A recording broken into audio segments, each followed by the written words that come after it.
আপনি কি নিয়মিত ভিডিও আপলোড করছেন কিন্তু ভিউ আসছে না, ফলোয়ার আসছে না, মনিটাইজেশনও এখন দূরের স্বপ্ন মনে হচ্ছে? তাহলে আপনি এমন কিছু ভুল করছেন যা নতুন ক্রিয়েটররা কখনো বুঝতেই পারে না। আজকের ভিডিওতে আমি এমন 10টি ভুল নিয়ে কথা বলবো যেগুলো এড়াতে পারলে ফেসবুক এবং ইউটিউবে সফল হওয়া কোনো ব্যাপার না। সফল হওয়ার পথ অনেক সহজ হয়ে যাবে। ভিডিওটি শেষ পর্যন্ত দেখুন। শেষের টিপসটি আপনার কন্টেন্ট জার্নিকে বদলে দিতে পারে। বর্তমানে ইউটিউব এবং ফেসবুকে সফল হওয়া অনেকেরই স্বপ্ন। অনেকেই ভিডিও বানানো শুরু করে, কিন্তু কিছু সাধারণ ভুলের কারণে অনেকেই দ্রুত হতাশ হয়ে পড়েন। আজ আমরা জানবো সেই ভুলগুলো কি কি।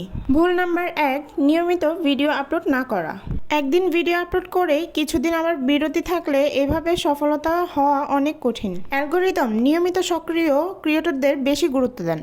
আপনি যদি সপ্তাহে 6 থেকে 7টি শর্ট ভিডিও এবং সপ্তাহে 2 থেকে 3টি লং ভিডিও নিয়মিত দেন, তাহলে সফলতা পাবেন খুব দ্রুত।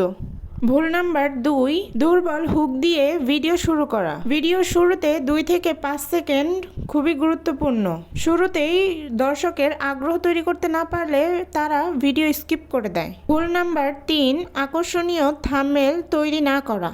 থাম্বনেল হলো আপনার ভিডিওর প্রথম ইমপ্রেশন। ভিডিও ভালো হলেও থাম্বনেল যদি আকর্ষণীয় না হয় তাহলে মানুষ ক্লিক করবে না। থাম্বনেলে বড় পরিষ্কার লেখা এবং আবেগপূর্ণ ছবি দিয়ে তৈরি করুন। ভুল নাম্বার 4, SEO না করা। সঠিক টাইটেল, হ্যাশট্যাগ এবং ডেসক্রিপশন ছাড়া ভিডিও পৌঁছানো কমে যায়। ইউটিউব স্টুডিও এবং মেটা বিজনেস সুইটস ব্যবহার করে আপনার ভিডিওর পারফরমেন্স বিশ্লেষণ করুন। ভুল নাম্বার 5, অন্যকে নকল করা। অন্যের ভিডিও দেখে অনুপ্রেরণা নেওয়া ভালো, তবে অন্যকে হুবহু কপি করে নিজের পরিচয় তৈরি করা কখনোই সম্ভব না। নিজের স্টাইল তৈরি করুন। দর্শক মৌলিক কন্টেন্ট খুব পছন্দ করে। ভুল নাম্বার 6, ভিডিওর মানের চেয়ে ধারাবাহিকতাকে অবহেলা করা। অনেকেই ভাবে নিখুঁত ভিডিও না হলে আপলোড করা যাবে না, কিন্তু বাস্তবে ধারাবাহিকতার গুরুত্ব অনেক। শুরুতে সাধারণ ভিডিও হলেও নিয়মিত আপলোডের কারণে উন্নতি হয়। ভুল নাম্বার 7, খুব দ্রুত ফল আশা করা। আজ ভিডিও আপলোড করলেই কাল ভাইরাল হয়ে যাবে এমনটা সবসময় হয় না। সফলতা সময়, ধৈর্য এবং নিয়মিত আপলোড এবং কাজের মাধ্যমেই হয়ে থাকে। ভুল নাম্বার 8, দর্শকের সাথে ভালোভাবে যোগাযোগ না রাখা। কমেন্টের উত্তর না দিলে দর্শকের সাথে ভালো সম্পর্ক হয় না, তাই প্রতিটি কমেন্টের উত্তর দেওয়ার চেষ্টা করুন। ভুল নাম্বার 9, অ্যানালিটিক্স না দেখা। কোন ভিডিও দর্শক বেশি দেখছে, কোথায় দর্শক ভিডিও ছেড়ে যাচ্ছে, কোন বিষয়টা বেশি জনপ্রিয়, এইসব সম্পর্কে জানতে হবে।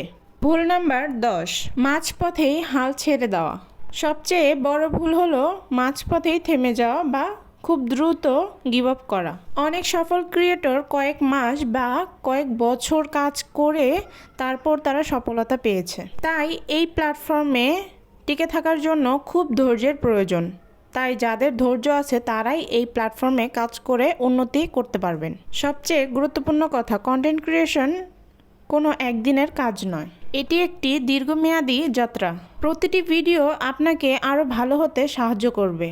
ভুল থেকে শিখুন এবং নিয়মিত কাজ করুন এবং নিজের উন্নতিতে ফোকাস করুন। আপনি যদি ইউটিউব এবং ফেসবুকে সফল হতে চান তাহলে এই ভুলগুলোকে এড়িয়ে চলার চেষ্টা করুন। ভিডিওটি ভালো লাগলে লাইক করুন এবং কমেন্টে জানান আপনি কোন ধরনের ভুলগুলো এখন বেশি করছেন। এমন আরও টিপস পেতে আমার চ্যানেলটিকে সাবস্ক্রাইব করুন এবং ফেসবুক পেজ থেকে হলে ফলো করতে ভুলবেন না। যাদের এই প্রবলেমগুলো হচ্ছে তারা চাইলে আমার চ্যানেল এবং ফেসবুক পেজে আপনি অ্যাড হয়ে যেতে পারেন। ভিডিওগুলোতেই সমাধান পেয়ে যাবেন।